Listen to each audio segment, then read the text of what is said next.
بسم اللہ الرحمن الرحیم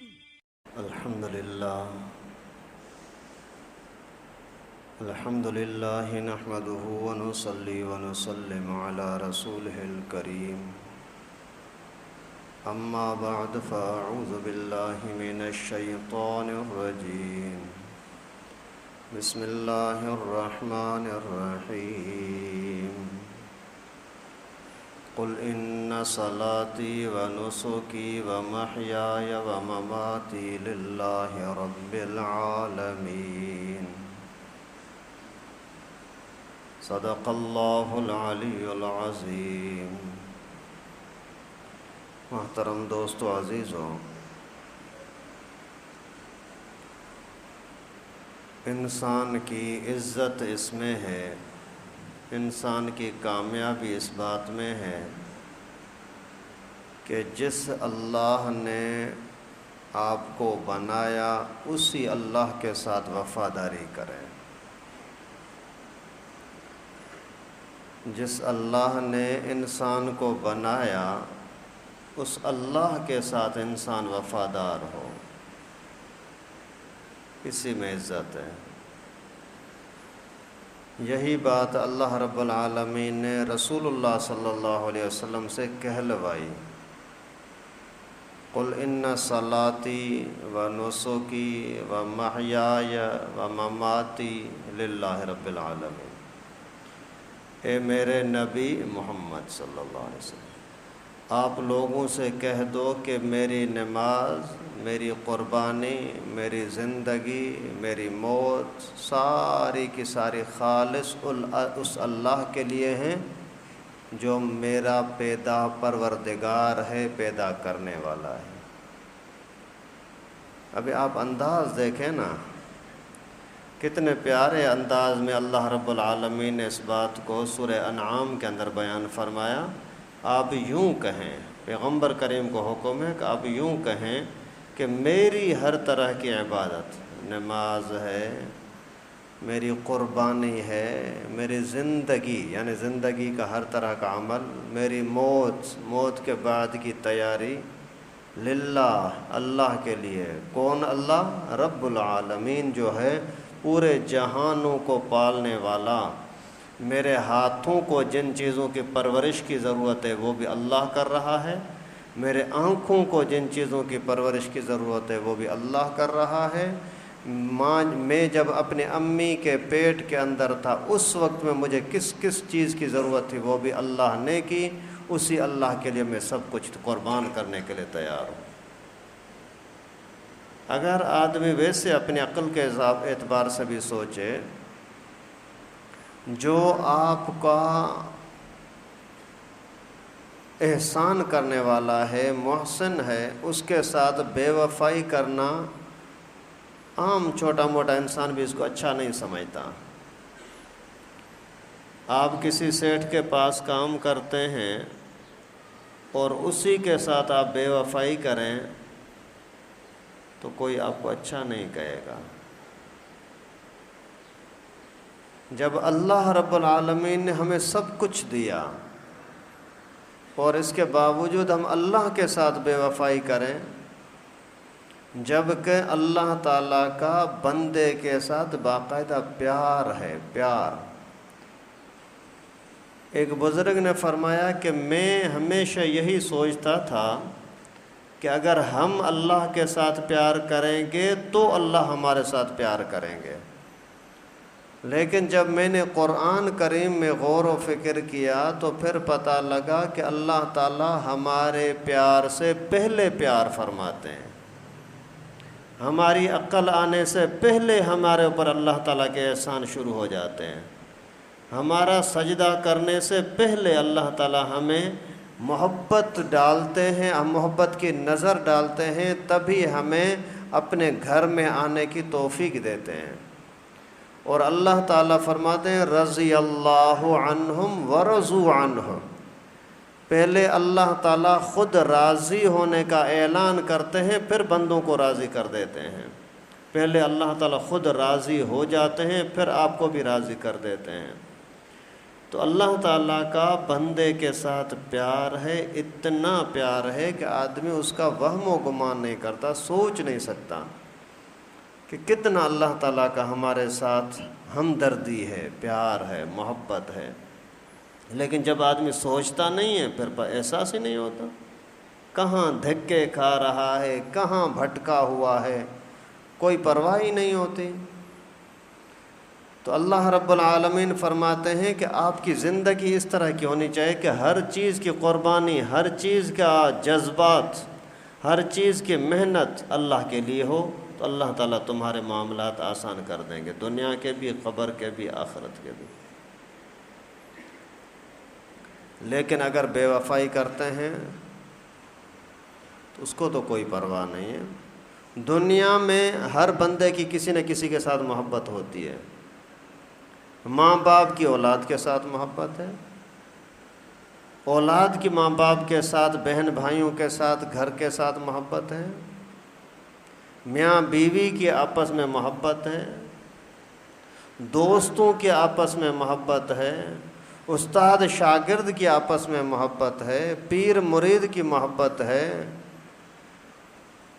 لیکن ہر محبت کے اندر یقیناً کبھی نہ کبھی فاصلہ آتا ہے، ٹوٹتی ہے۔ لیکن اللہ کے ساتھ جو محبت ہے وہ کبھی ٹوٹتی نہیں ہے۔ میاں بیوی ہیں، کتنا بھی محبت کا تعلق ہو، ایک دن دونوں میں سے کوئی ایک مرے گا، کبھی دوسرا مرے گا، ٹوٹ جائیں گے۔ اولاد اور ماں باپ آپس میں ایک دوسرے کے ساتھ ٹوٹ جائیں گے۔ اسی طریقے سے پھر جو بھی اور تعلقات ہیں سب ٹوٹتے ہیں، اور دنیا اللہ کے ساتھ جو تعلق ہے وہ کبھی ٹوٹتا نہیں ہے۔ جتنا آپ اللہ تعالیٰ کے ساتھ تعلق کو مضبوط کرو گے اتنی ہی محبت بڑھتی جائے گی، اتنا ہی اللہ تعالیٰ کا قرب بڑھتا جائے گا۔ اتنے قدر جیسے دنیا میں کسی سے محبت ہوتی ہے تو پھر چاہت یہ ہوتی ہے کہ میں ابھی جلد سے جلد وہاں پہنچوں جہاں محبت ہے۔ کھانے کے ساتھ محبت ہے، پہلے سے ہی ذہن بنائیں کہ یار فلاں دن مجھے وہ فلاں جگہ کا ہوٹل کا کھانا اچھا ہے، وہاں جانا ہے، وہ یہ چیز کھانی ہے، وہاں پہنچنے کی کوشش کرتا ہے۔ مکہ مدینہ کے ساتھ محبت ہے، لاکھوں روپیہ خرچہ کر کے وہاں پہنچتا ہے، یار کعبۃ اللہ کی زیارت کر کے آؤں۔ محبت ہے تو وہاں پہنچتا ہے۔ اگر اللہ تعالیٰ کے ساتھ محبت ہو جاتی ہے تو انسان دنیا کے ہر رشتے کو چھوڑ کر، توڑ کر اللہ تعالیٰ کے پاس جانے کی کوشش میں ہوتا ہے کہ میں وہاں پہنچ جاؤں۔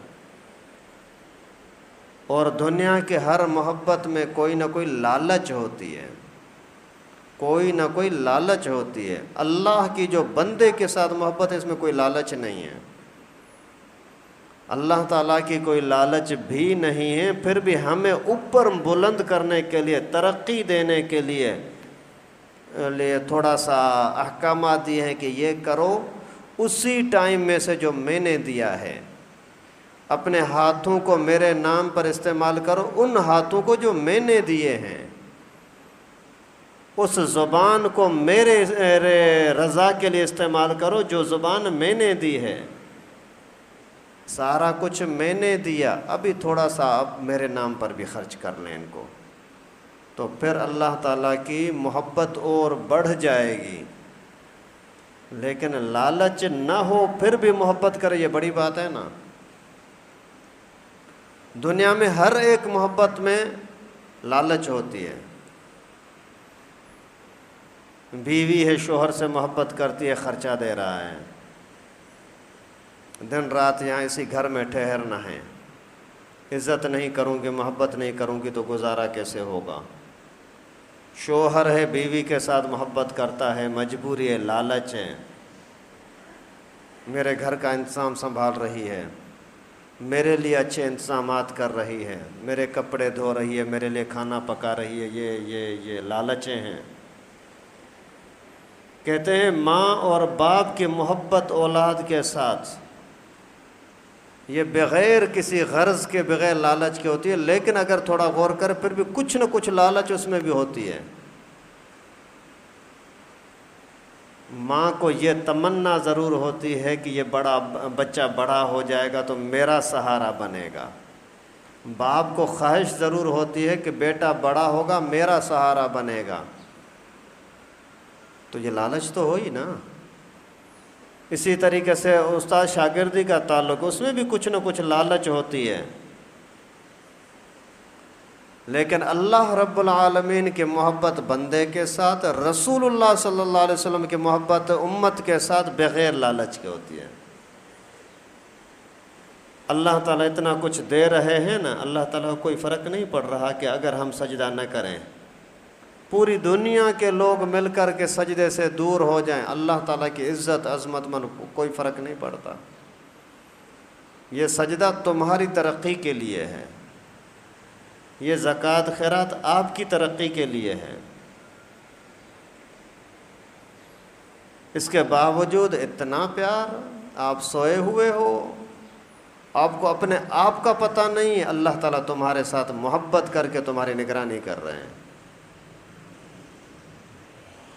جو چیز آپ کے نقصان کی ہے اللہ تعالیٰ منع فرما دیتے، نہیں ایسا نہیں کرو، نقصان ہوگا۔ ایک حدیث شریف میں آتا ہے کہ اذا ولغ الکلب فی اناء احدکم فاغسلوہ 7 مرات وعفروہ ثامنا۔ اللہ کے نبی صلی اللہ علیہ وسلم فرماتے ہیں کہ اگر آپ کے برتن میں کتا منہ لگائے، آپ کے کھانے میں، پانی میں، برتن میں، تو اس کو 7 مرتبہ دھو لو، وَعَفِّرُوهُ ثَامِنًا 8ویں مرتبہ مٹی کے ساتھ، صابن کے ساتھ، کیمیکل کے ساتھ صاف کرو۔ اور ابھی باقاعدہ تحقیق ہے کہ کتے کے منہ کے اندر جو زہریلے جراثیم ہوتے ہیں، ایسے گندے خطرناک ہوتے ہیں کہ وہ اگر کسی انسان کو لگ جائیں تو وہ انسان بھی عقل کھو بیٹھتا ہے، اس کی عقل نارمل نہیں رہتی، پاگل ہو جاتا ہے۔ خود اس کا اپنا حال دیکھو، اسی کے منہ میں، کتے کے منہ میں اتنی جلن ہوتی ہے کہ وہ منہ بند نہیں کر سکتا، ہر وقت منہ پھاڑے اور پانی اس کے منہ سے بہہ رہا ہوتا ہے۔ ابھی یہ تو سائنس نے بتایا نا، یہ تو ابھی پتہ لگا نا اس کے منہ میں جراثیم ہوتے ہیں، لیکن رسول اللہ صلی اللہ علیہ وسلم کے زمانے میں جب یہ خوردبین سسٹم نہیں ہوتا تھا، اس وقت میں ہمیں بتا دیا کہ اذا ولغ الکلب فی اناء احدکم فاغسلوہ 7 مرات، جب بھی صرف منہ لگا دے، کھائے بھی نہیں، پانی کی بالٹی بھری ہوئی ہے، ایک مرتبہ زبان اس کے اندر لگا دی تو اس کو دھونا، اچھی طرح دھونا، 1 مرتبہ نہیں، 2 مرتبہ نہیں۔ پیشاب پاخانہ کسی کو لگائے 3 مرتبہ دھو، صاف ہو جائے گا، پیغمبر کریم نے 3 مرتبہ دھونے کا حکم دیا ہے۔ گندگی کپڑے کو لگ جائے 3 مرتبہ دھونا کافی ہے، اور اس کے لیے 7 مرتبہ دھونے کے ساتھ ساتھ 8ویں مرتبہ مٹی سے بھی صاف کرو تاکہ اچھی طرح سے وہ جراثیم دھل جائیں، نکل جائیں۔ ابھی ایسا حکم دینے کے اندر فائدہ کیا تھا؟ آپ کے ساتھ شفقت، آپ کے ساتھ محبت، لیکن ہم ہیں پرواہ ہی نہیں ہے۔ ایک مرتبہ رسول اللہ صلی اللہ علیہ وسلم نے 2 جانور ذبح کیے، اور ایک اپنے لیے اور دوسرے جانور کے لیے فرمایا وَهَذَا مِن لِأُمَّتِي مَن يَشْهَدُ لَكَ بِالْوَحْدَانِيَّةِ وَلِي بِالْبَلَاغِ۔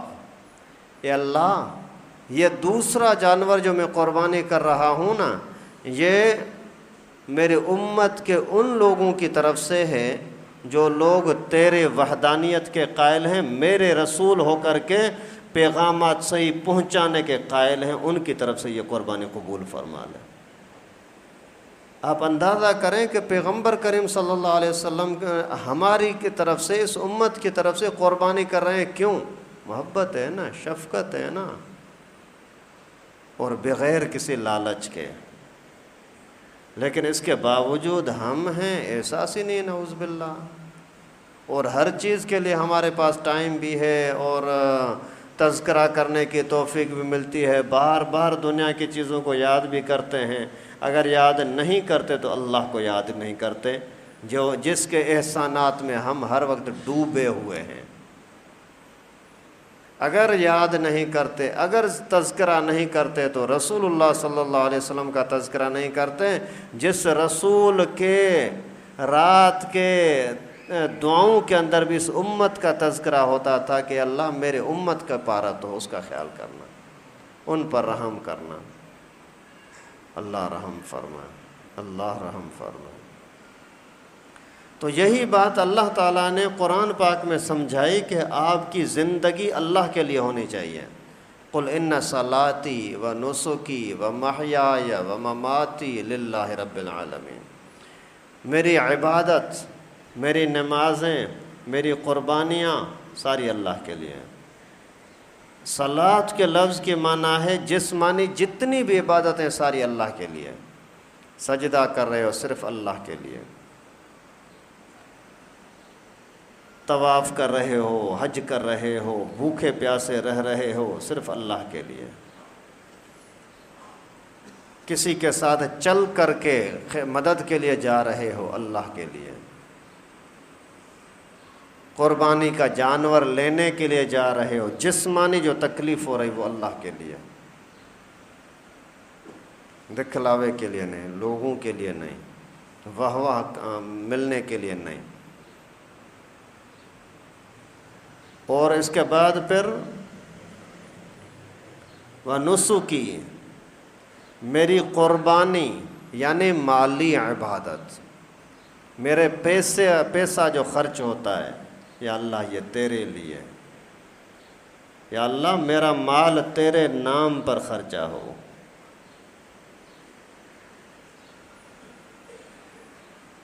اگر آدمی ایسا کرتا ہے اللہ ہی کی رضا کے لیے تو اللہ تعالیٰ بڑھا کر دیتے ہیں، لیکن اللہ معاف فرمائے کسی دوسرے لالچ کے بنا پر واہ واہ کے لیے 1,00,000 روپیہ خرچ کر دے، 1 روپیہ خرچ کر دے، دماغ میں یہ بات ہے کہ لوگ واہ واہ کہیں گے، دوسرے سے میرا جانور اچھا ہو، اسی نے 1,00,000 کا لیا ہے میں 1,25,000 کا لوں، اس نے 5,00,000 کا لیا ہے میں 5.5 کا لوں۔ تو آپ خود تھوڑا سا آدمی سوچے کہ اللہ کے لیے ہے، اگر اللہ کے لیے ہوتا تو اپنی طاقت کو دیکھتا نا، اور کیا کر رہے ہیں کیا نہیں کر رہے ان کے ساتھ آپ کا کیا واسطہ۔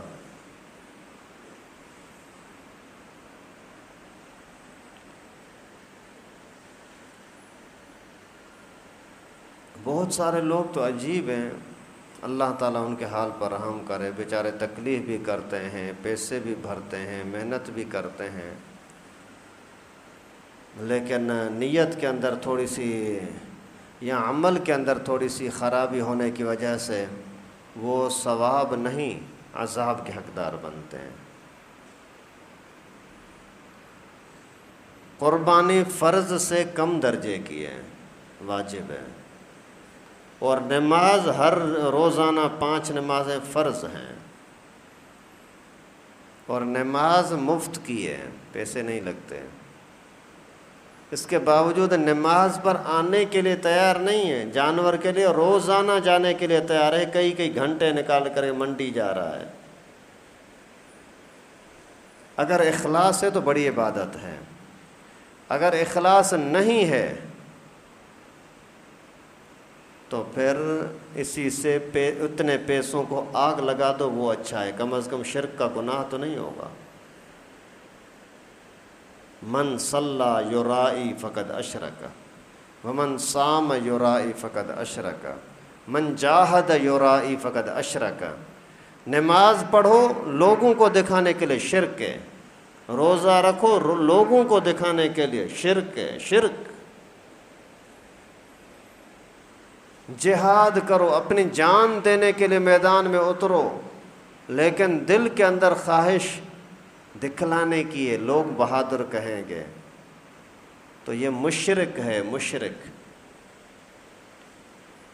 ان اللہ لا یغفر ان یشرک بہ، اللہ رب العالمین شرک کو کبھی معاف نہیں کرتے، ساری زندگی کے اعمال برباد ہو جاتے ہیں۔ اگر کسی کے دل میں یہ خیال آتا ہے کہ لوگ واہ واہ کریں گے، اس سے بہتر یہ ہے کہ وہ قربانی نہ کرے۔ پیسے اگر جلا دے گا، پھینک دے گا، اس میں اتنا گناہ نہیں ہوگا، نعمت کی بے قدری کا گناہ ہوگا لیکن شرک کا گناہ نہیں ہوگا۔ اگر لوگوں کو دکھانے کے لیے کر رہا ہے تو شرک کا گناہ ہوگا۔ اللہ تعالیٰ حفاظت فرمائے۔ تو پہلے نمبر پر فرمائے ان صلاتی، میری نماز جسمانی عبادت، و نسکی، میری قربانی مالی عبادت، و محیایا، میری زندگی پوری زندگی کا ہر عمل، و مماتی، میرے موت یا موت کے بعد کی چیزیں، للہ رب العالمین، سب اللہ کے لیے ہیں۔ یہاں مفسرین کرام حضرت امام قرطبی رحمۃ اللہ علیہ نے فرمایا موت کے بعد تو اس کا عمل ہوتا ہی نہیں ہے، موت کے بعد تک کا تو اس کا کوئی عمل ہوتا ہی نہیں ہے، پھر یہ بات کہنے کی کیا ضرورت ہے کہ وَمَمَاتِي لِلَّهِ رَبِّ الْعَالَمِينَ، میرا موت کے بعد بھی اللہ کے لیے ہے؟ تو اس کا جواب دیتے ہیں کہ میں اپنی زندگی میں رہتے ہوئے مرنے کے بعد کے لیے جو عمل کر کے جاؤں گا وہ بھی تیرے لیے۔ کوئی پانی کی لائن لگا دی، کوئی بھی اچھائی کا کام کر دیا، یا پھر میں نے کوئی مرنے کے ٹائم پر وصیت کر دی کہ بھائی میرے مرنے کے بعد میرا مال مسجد میں دینا، مدرسے میں دینا، یا اپنی اولاد کو قرآن سکھایا، دین سکھایا کہ میرے مرنے کے بعد بھی دین میں جڑے رہنا، یہ مقصد ہے کہ میرے موت کے بعد بھی بعد کی قربانی اور محنت بھی اللہ تیرے لیے ہے۔ تو ابھی یہ قربانی کے دن آ رہے ہیں، یہ بھی اخلاص کے ساتھ اللہ کی رضا کے لیے کرنے کی کوشش کریں۔ اور آج شاید 26 تاریخ اسلامی، 27، 28، 29 کے شام تک، یعنی پہلی تاریخ آنے سے پہلے اگر قربانی کرنے والے، سارے لوگ نہیں، قربانی کرنے والے وہ بال وغیرہ پہلے کاٹ دیں تو بھلے کاٹ دیں، بعد میں نہ کاٹیں۔ پھر اپنا جانور ذبح کرنے کے بعد، بہت سارے لوگ عید کے نماز کے بعد کاٹتے ہیں، نہیں، قربانی آپ کا جانور کٹ جائے اس کے بعد۔ اس کے اندر حکمتیں بھی علماء نے لکھی ہیں کہ آپ کی مشابہت بھی ہو جائے گی احرام والوں کے ساتھ، حاجیوں کے ساتھ، اور یہ فائدہ بھی ہوگا کہ آپ کا جتنا ذرا بال ناخن بڑے ہو جائیں گے نا، یہ بھی قیامت کے دن تمہارے عمل کے اندر وزن کیا جائے گا۔ سبحان اللہ۔ اور ان تاریخوں کے اندر، یعنی ذی الحجہ کی جیسے ہی پہلی تاریخ آتی ہے، اس کے سے لے کر کے 9ویں تاریخ تک عید کے دن کا روزہ حرام ہوتا ہے۔ 9ویں تاریخ تک روزانہ یا کبھی کبھی روزہ رکھنا بہت بڑا ثواب ہے، نفلی ہے، لازم واجب نہیں ہے، لیکن اگر ثواب کی امید پر، ثواب کی لالچ میں کرتے ہیں تو بہت بڑا ثواب ہے۔ اور حدیثوں میں آتا ہے کہ 1 سال کے برابر 1 روزے کا ثواب ملتا ہے۔ اس وجہ سے اگر موسم کے اعتبار سے، اپنے صحت کے اعتبار سے گنجائش ہو تو سارے 1، 2 کچھ نہ کچھ رکھنے کی کوشش کریں۔ اور ویسے ہی اگر آپ کے اندر روزانہ کچھ نہ کچھ صدقہ خیرات کرنے کی عادت ہے تو ٹھیک، اور اگر نہیں ہے تو ان 9-10 دنوں کے اندر کم از کم کچھ نہ کچھ اپنے طاقت کے اعتبار سے کچھ نہ کچھ خرچہ کریں اللہ کے نام پر۔ کسی غریب کو روزانہ 50-100 روپیہ، 10-20 روپیہ دے دیں، ٹھیک ہے۔ مسجد کی پیٹی کے اندر اتنے دنوں تک روزانہ آپ اللہ کی رضا کے لیے ڈالتے جائیں تو انشاءاللہ اس کا بھی بہت بڑا ثواب، اجر اور ثواب ملے گا۔ یہ برکت والے دن ہیں۔ اللہ تعالیٰ نے ان دنوں کی عظمت کو قرآن پاک میں قسم کھا کر کے بیان فرمایا، والفجر ولیال عشر، اور 10 راتوں کی قسم۔ اور مفسرین کرام فرماتے ہیں ان 10 راتوں سے یہی ذی الحجہ کی مرادیں ہیں۔ ظاہر ہے ان کی عظمت ہے تبھی تو قسم کھائی ہے۔ اور قربانی کا واجب ہونا نہ ہونا، کن پر واجب ہے کن پر نہیں ہے، وہ انشاءاللہ عصر کے مسائل میں بتاؤں گا۔ اور باقی آپ کو جو مسائل ہوں وہ بھلے پوچھتے رہیں۔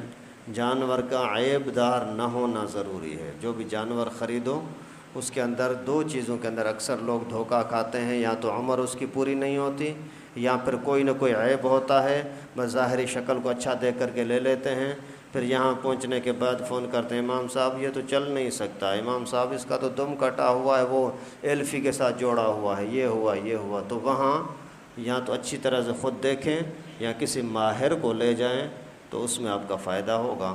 اللہ تعالیٰ سے دعا ہے کہ اللہ پاک ہم سب کو ہر عمل کے اندر اخلاص اور سنت کے مطابق ادا کرنے کی توفیق نصیب فرمائے۔ وآخر دعوانا ان الحمد للہ رب العالمین۔